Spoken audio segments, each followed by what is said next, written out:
Quero convidar você a abrir a sua Bíblia na carta aos Gálatas, primeiro capítulo. Nós vamos iniciar neste domingo um estudo desta carta e a gente vai ficar algumas semanas, nós não temos nenhuma pressa para terminar. Hoje nós vamos do verso 1 ao verso 5, semana que vem do 6 ao 9 e assim por diante. Então pode passar 5 semanas, ou 2 meses, 3 meses, mas nós vamos estar falando sobre o que Paulo escreveu aos Gálatas, entendendo da importância dessa carta. No passado nós fizemos na carta aos Filipenses, no início desse ano, uma passagem panorâmica no livro de Neemias. E agora, aos domingos, nós vamos passar várias semanas falando sobre essa epístola. Diz assim, primeiro verso da carta aos Gálatas, no primeiro capítulo, até o verso 5.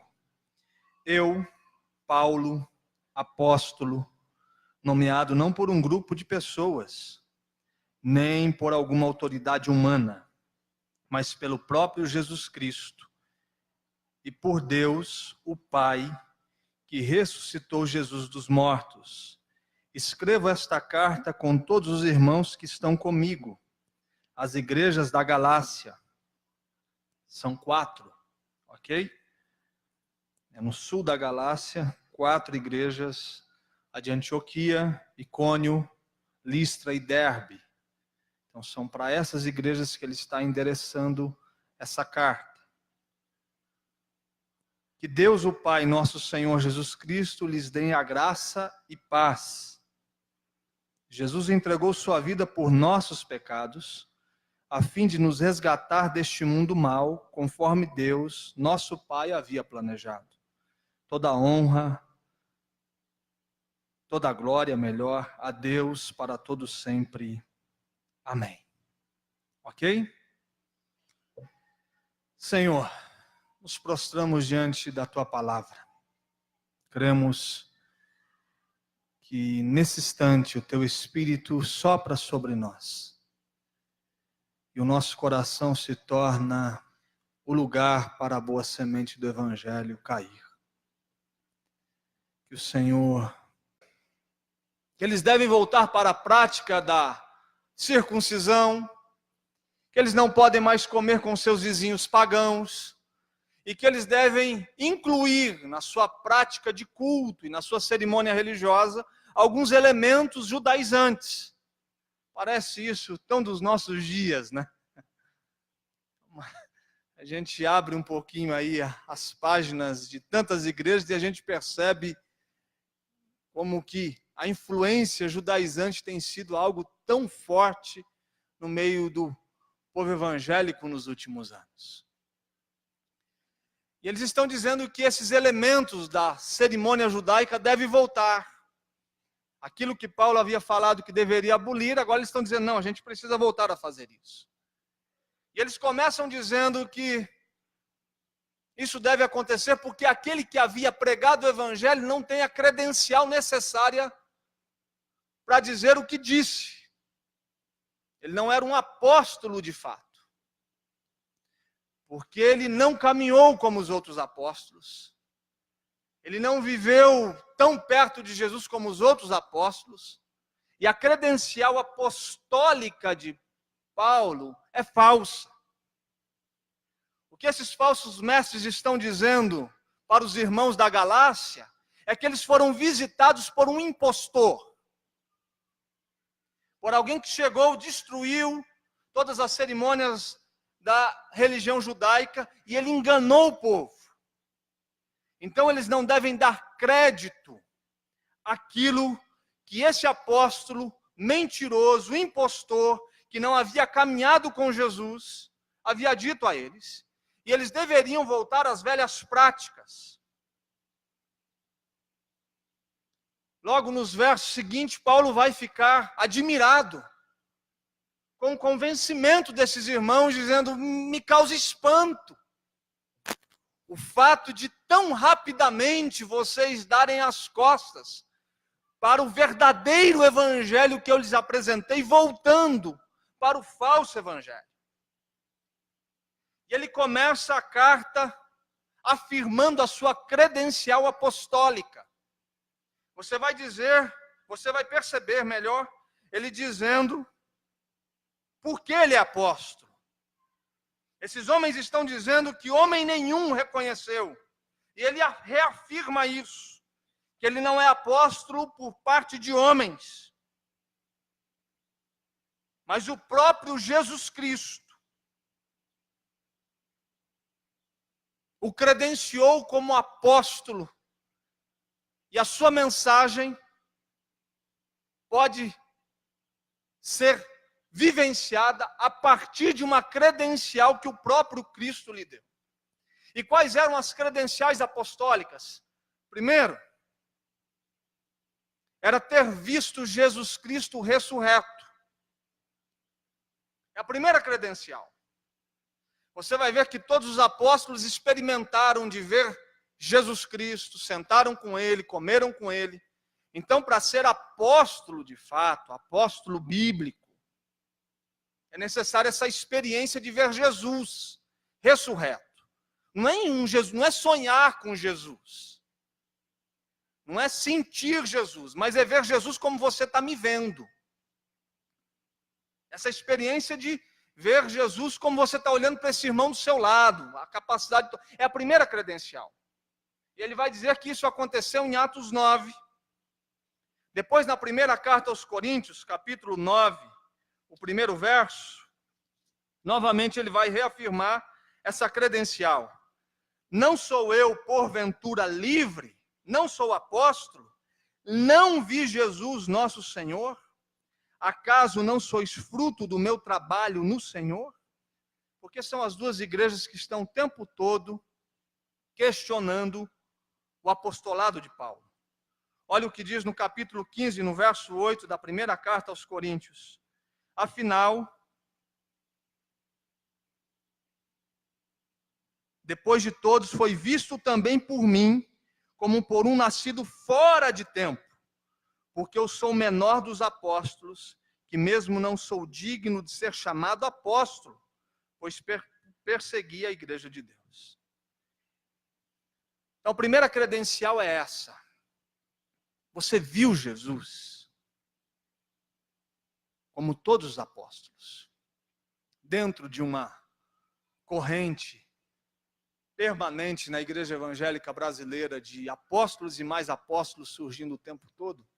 A primeira pergunta que a gente deve fazer para esse movimento é se essas pessoas experimentaram de ver Jesus ressurreto como alguém vê o seu próprio irmão. A segunda credencial era ser convocado pelo próprio Cristo.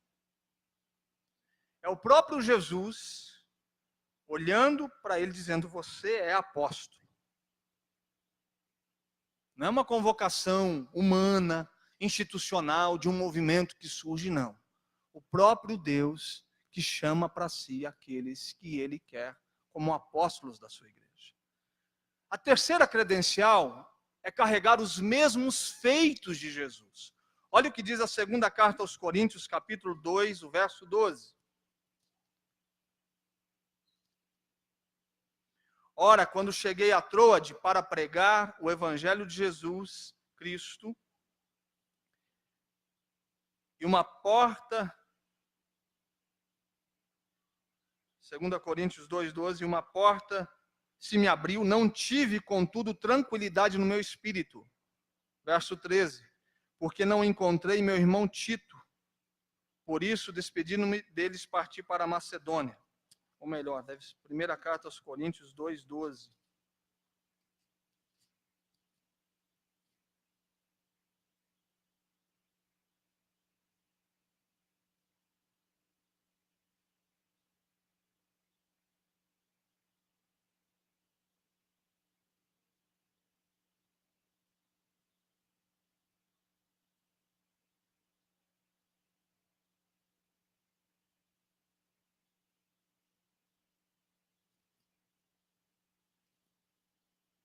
Rubens, você me ajuda aí naquela uma que ele fala dos mesmos feitos da credencial? Eu acho que eu digitei errado aqui.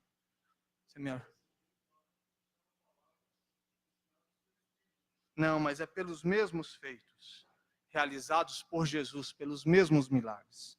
A confirmação apostólica era essa. Se você puder me ajudar, eu fico muito grato. A terceira credencial está na carta aos Coríntios, quando ele fala que os mesmos feitos realizados por Jesus foram realizados por seu intermédio.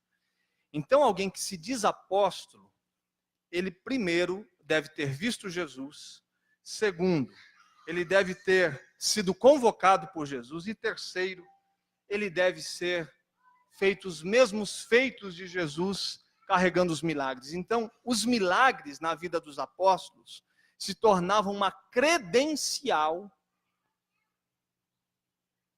para o exercício da sua vocação. O que isso tem a nos dizer? Qual é a finalidade da gente olhar para a carta aos Gálatas e ver alguém o tempo todo se afirmando como apóstolo? O entendimento que todos os nossos líderes devem trazer consigo a responsabilidade na sua vida, no seu caráter, para nos influenciar. Tem sido um grande problema a gente viver um ministério onde homens, sem ter um compromisso moral, ético, familiar, se apresentam como líder de um povo ou como autoridade divina sobre a igreja. Vocês não sabem que semanalmente, na rede social, homens e mais homens se apresentam como a disponibilidade, com uma agenda aberta para estarem aqui. Homens que eu nunca vi, que eu não sei de onde veio, para onde está indo, mas que se colocam como líderes, capazes de chegar aqui, ocupar este lugar e falar em nome de Cristo. E se a gente não for responsável com o ministério que Deus nos colocou para participarmos, para vivermos, nós seremos influenciados por pessoas que não têm condição familiar, no seu caráter, moral, ética, para trazer a palavra do Evangelho. Todos aqueles que se colocam como autoridade de Deus, eles devem falar unicamente de Deus e de Cristo e não movido pelos seus interesses. O que eu estou lhe dizendo é que antes de você reconhecer a autoridade de uma liderança, você deve saber da sua própria vida, da sua própria jornada, de onde ele veio. Todos os dias, novos movimentos surgem, novas igrejas surgem.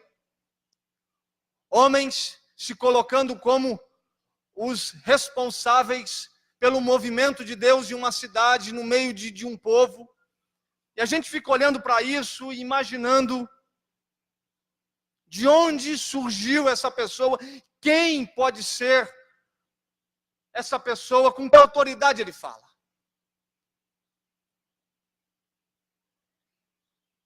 Quando eu li isso daqui, eu lembrava da minha experiência vocacional.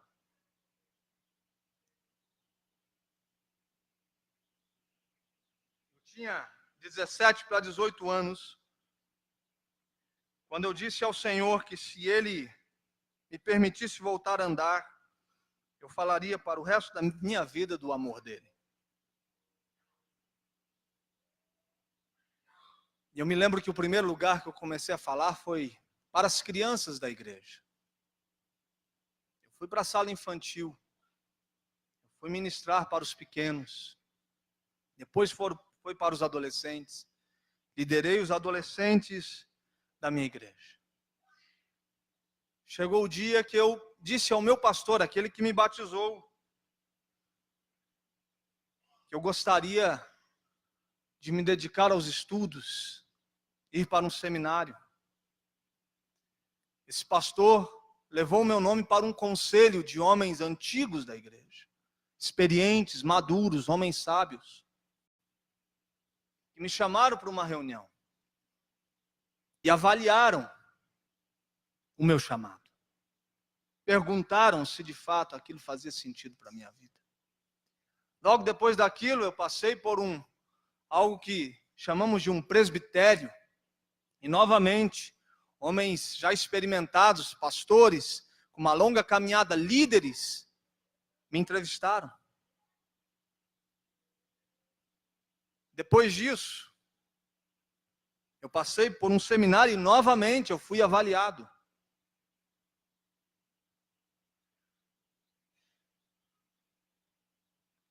Depois de formado, 4 anos, 3, 4 anos exercendo o ministério novamente, já era pastor, fui avaliado pela igreja e pelos meus líderes. Quando decidi entrar por uma nova organização, novamente foram 7, 8 meses de avaliação, onde eles pediram para que eu pudesse dar uma lista de 10 referências que me conheciam, e eles iriam ligar para essas pessoas e perguntariam sobre mim, perguntas que eu nunca ficaria sabendo e as respostas muito menos. E eu tinha que dar pessoas que haviam me liderado e pessoas que eu havia liderado, e eles ligariam e fariam as perguntas mais difíceis.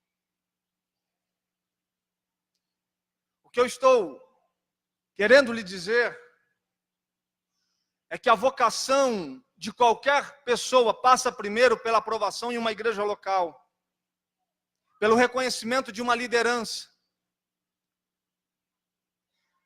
que a igreja precisa tratar do seu púlpito, do exercício da liderança de uma maneira muito séria. Paulo mostra o perigo quando uma igreja passa a ser orientada por falsos mestres e não consegue reconhecer os verdadeiros homens de caráter que devem exercer a prática da liderança na igreja local. E Paulo está sofrendo disso, tentando provar da pureza da sua vocação.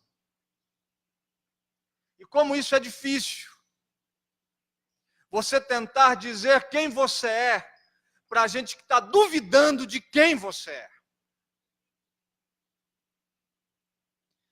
Ano passado eu tive um dia muito difícil. Foi um ano de eleição nacional na denominação. E o meu nome foi colocado à disposição para um cargo. E era uma tarde quando eu recebi um telefonema. E uma pessoa do outro lado dizia: Júnior, você viu que estão enviando para o Brasil tudo sobre você? Eu disse: não. Então vou te encaminhar. Alguém adquiriu um chip qualquer, falsificou um número, escreveu uma série de mentiras contra o meu caráter, contra a minha história e contra a minha vida. E disparou isso para o Brasil todo.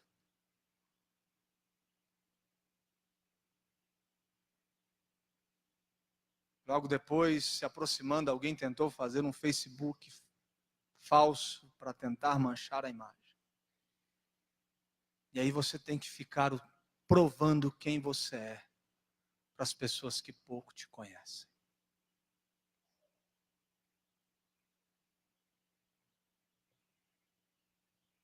Inclusive, uma das acusações é que eu havia tomado essa igreja para mim.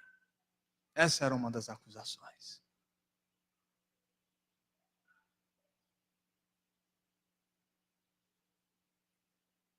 Que Paulo está mostrando como isso é ofensivo. A necessidade da maturidade da igreja para conhecer homens de caráter. A necessidade do discernimento e da maturidade de um rebanho para saber o que é evangelho e o que não é. A maturidade de um rebanho para saber que a gente está lidando com um negócio santo, que esse lugar onde a gente coloca os nossos pés é santo. Que a gente não tem o direito de fazer isso daqui uma baderna, uma bagunça. A maturidade, o discernimento na consciência para saber denunciar quando um falso evangelho é apresentado. A maturidade para não ser gente manipulada por falsos ensinos. Por gente disponível para o engano. Gente inclinada para aquilo que não vem da parte de Deus. O que Paulo está dizendo para a igreja da Galácia é: sejam maduros, para que vocês não enxerguem um falso evangelho como um puro evangelho. Vocês não estão conhecendo o evangelho e vocês não estão me conhecendo. Porque vocês estão questionando a minha credencial apostólica. E vocês estão se voltando para cerimônias que eu já disse para vocês, que a partir de Deus foram abolidas, a partir do evangelho da graça e da cruz de Cristo. E vocês não têm o discernimento para olhar para aquilo que estão propondo para vocês e dizer não. É essa consciência que eu quero que seja gerada na sua vida, é esse coração. Ao ponto que se esse homem que está aqui pregando algum dia inventar alguma coisa, você diga não. Você faça como Paulo fez a Pedro, e já já a gente vai ver isso na carta, resistiu na cara, porque Pedro não estava se comportando de forma adequada com o evangelho da graça de Cristo Jesus.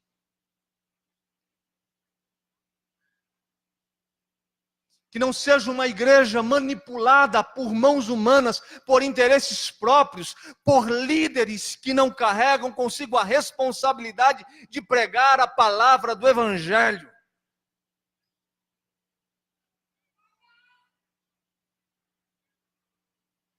Nós podemos desenvolver técnicas e mais técnicas para poder manipular, fazer o que for, conseguir levantar dinheiro, inventar um monte de coisa.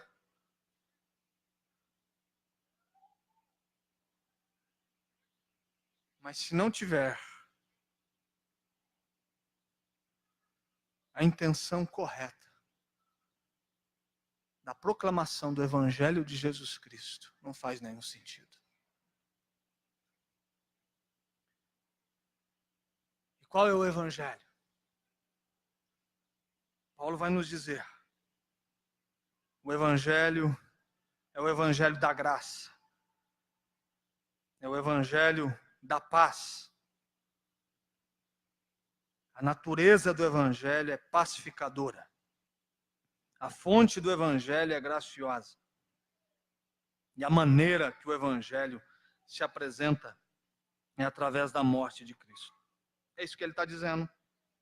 Graça a vós outro e paz da parte de Deus. A paz com Deus, a paz com o próximo e a paz no coração. A fonte do Evangelho, da graça, é o reconhecimento que tudo que temos não é por mérito. Foi nos dado de forma livre e espontânea do próprio Deus e Pai.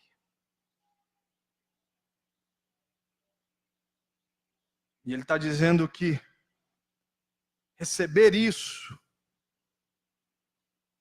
é ser liberto desse mundo mau e caído.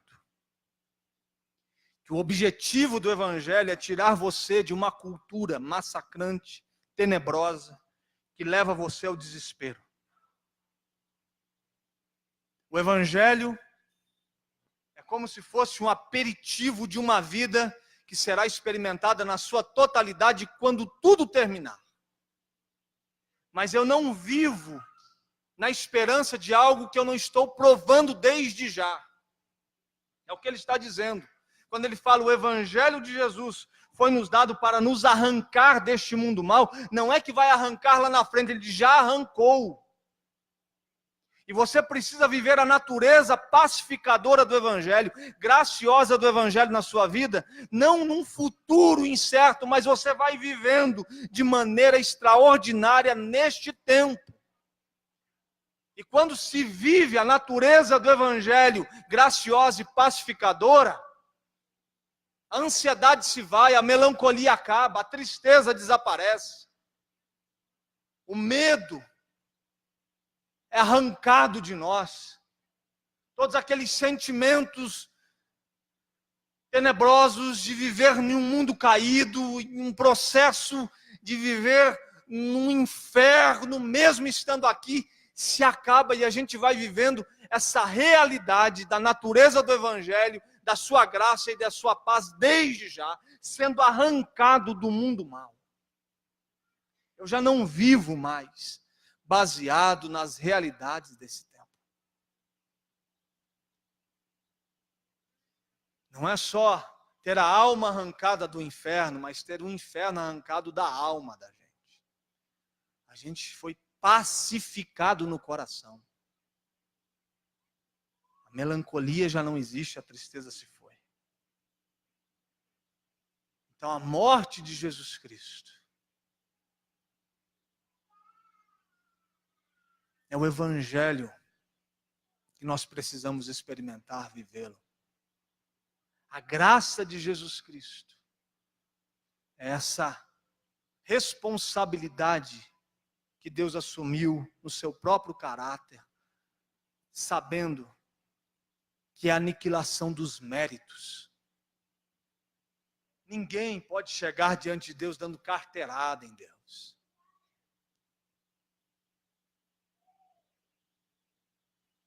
Ninguém chega diante de Deus exigindo alguma coisa de Deus. Porque o Evangelho é da graça. É a aniquilação dos méritos. Ninguém se faz líder a partir dos próprios méritos e competências. Ele está dizendo que ele é apóstolo, chamado por Deus, mas toda a natureza, toda a credencial apostólica parte da graça, da paz, da parte de Deus. E a graça e a paz de Deus em nossos corações, em Cristo Jesus, faz com que a gente seja arrancado desse mundo mau. Eu termino nessa noite primeiro, dizendo a você, cuidado com tudo que você ouve em nome de Deus. Cuidado, porque a qualidade da sua fé é baseada na qualidade daquilo que se ouve. A fé vem pelo ouvir e ouvir a palavra. Então o que você ouve determina a sua fé. Cuidado, para que você não volte a viver uma vida baseada em um falso evangelho. Das cerimônias, de processos que não têm a ver com a graça e a paz de Deus no coração.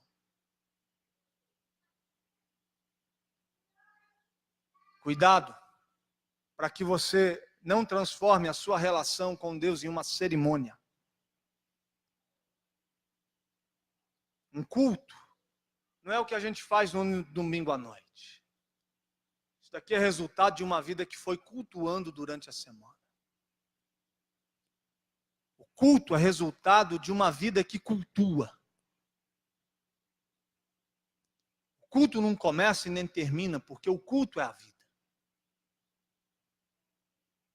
Eu amanheço e durmo cultuando a Deus. E esse culto, na minha vida, nas minhas ações, se torna um culto comunitário, abençoador, no domingo à noite.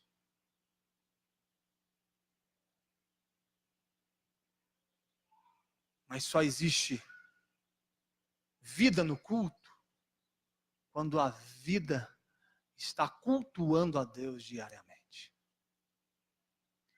Às vezes o culto é avaliado a partir de 1h30 e a gente sai daqui dizendo foi bom, foi ruim, não foi adequado, porque a gente não cultuou de forma devida durante toda a semana.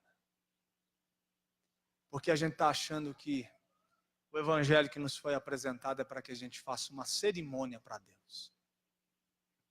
E aí a gente vem aqui e faz uma cerimônia que envolve algumas canções, alguns avisos, uma palavra, algum elemento como o de hoje à noite, e a gente volta para casa e a gente acha que o culto foi entregue. E a gente não consegue compreender que o evangelho de Jesus é a pacificação do coração, para que a gente cultue a Deus enquanto a gente vive. Que a cerimônia virou a vida. Que a adoração virou a expressão do coração. E que a gente não viva sendo manipulado por realidades ou por palavras e mensagens que não têm um sério compromisso com o conteúdo do Evangelho de Jesus Cristo. Amém? Você precisa ser maduro na sua fé. Para discernir o que você deve e o que não deve fazer. Deus não está fazendo da sua igreja um ambiente de Peter Pans. Lembra do Peter Pan? Quem lembra dele? Peter Pan é aquele que não crescia nunca, não é? Tem hora que a igreja, parece que Deus está cultivando isso para uma infantilidade. Do mesmo jeito que você educa o seu filho para uma maturidade.